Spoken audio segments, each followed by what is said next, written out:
Hey folks, it's Tank Girl. I'm in New York in Brooklyn for the Samsung Unpacked event, and I've got the Z Fold7 here, the Z Flip7, the Z Flip7 Fan Edition, and a couple of watches to dive into. So let's get going.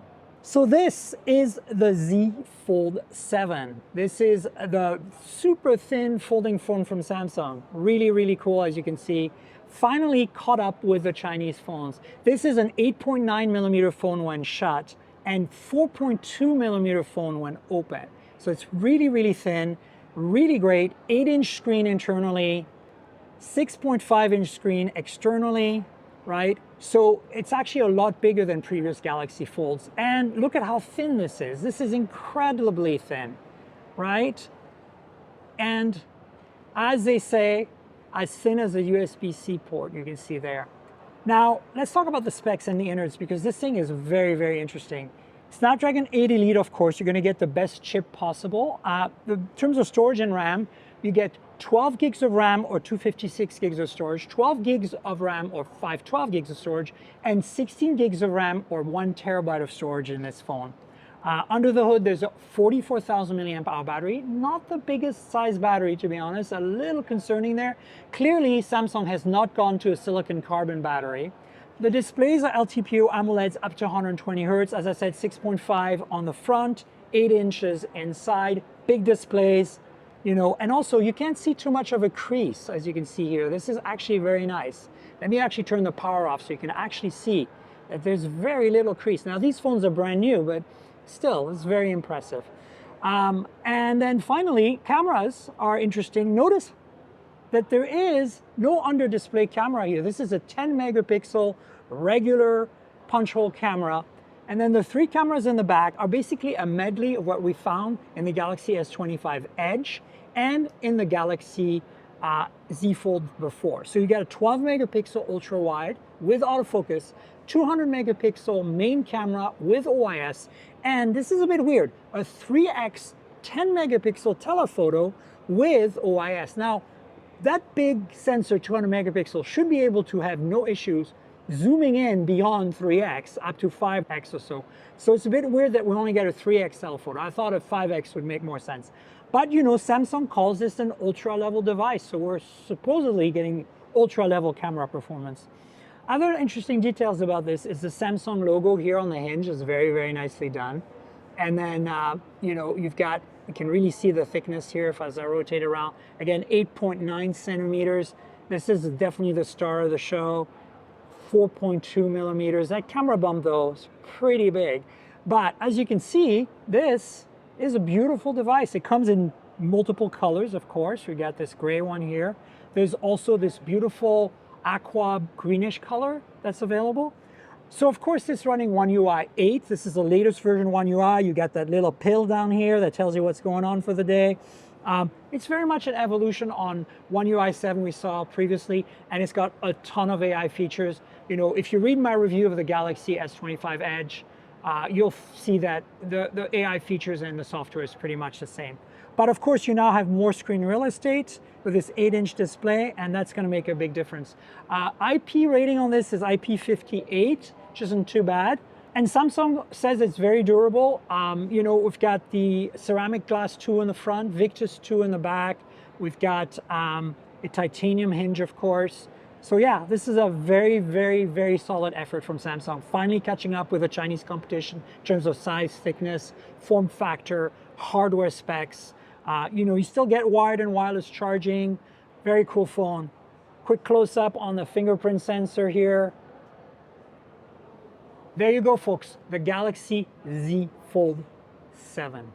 And this, folks, is the Z Flip7. This is a new foldable flip phone from Samsung. It's a little bigger than last year's, a little thinner than last year's, and more importantly, it does have a full 4.1-inch display, 120 Hertz in the front. As you can see, basically they've copied the Moto Razr, and that's a good thing. I'm not gonna lie. Very bright too, 2600 nits. And then we've got the main screen here at 6.9 inch. So this is a lot bigger of a screen than before. Before it was 6.7. And again, you know, titanium hinge, everything's been improved. It's thinner, it's lighter. But spec-wise, it's very, very similar to last year's in terms of cameras and things. It has an Exynos 2500 under the hood, 12 gigs of RAM, and you can either get 256 or 512 gigs of storage. There's a 4300 milliamp hour battery under here, so not the greatest, especially with an Exynos. We're not quite sure what's going to happen there. The camera in here is a 10 megapixel selfie camera, same as before.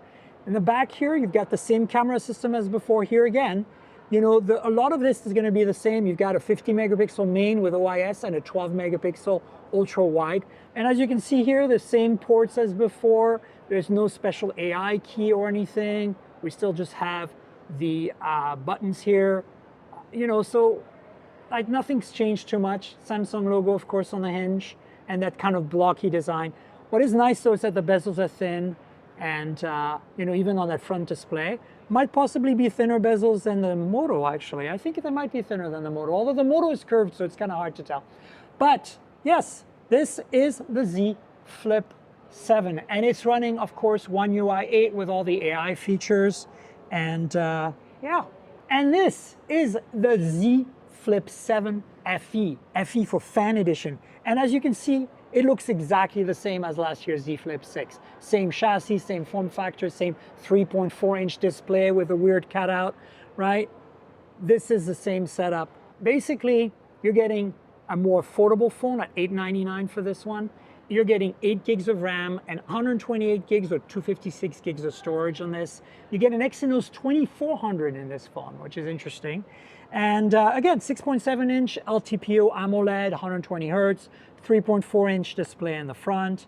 Nothing too crazy there. Cameras are the same as last year, 50 megapixel main, 12 megapixel ultra wide. The main has OIS, of course. And then inside, you got a 10 megapixel selfie camera. So that's a quick look at the Z Flip 6. And of course, it's running One UI 8 and has all the AI features from Samsung. And these are the new watches, the Galaxy Watch 8 and the Galaxy Watch 8 Classic. They're very similar. Basically, the Classic has the rotating bezel and the action button from the Ultra from last year.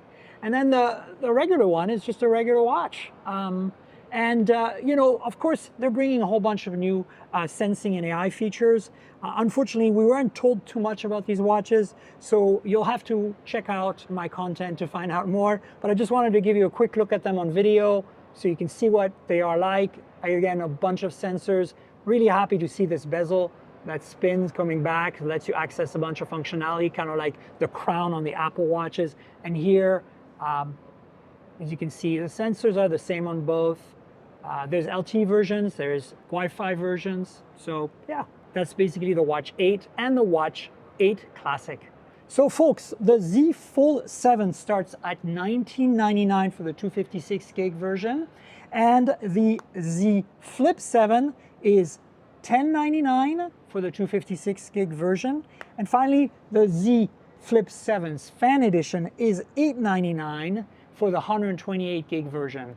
And so folks, this is it. These 3 phones, these 2 watches. I'm very excited about the Fold 7 because it's so thin, and the Z Flip 7 finally catching up with Moto, catching up with the Chinese phone.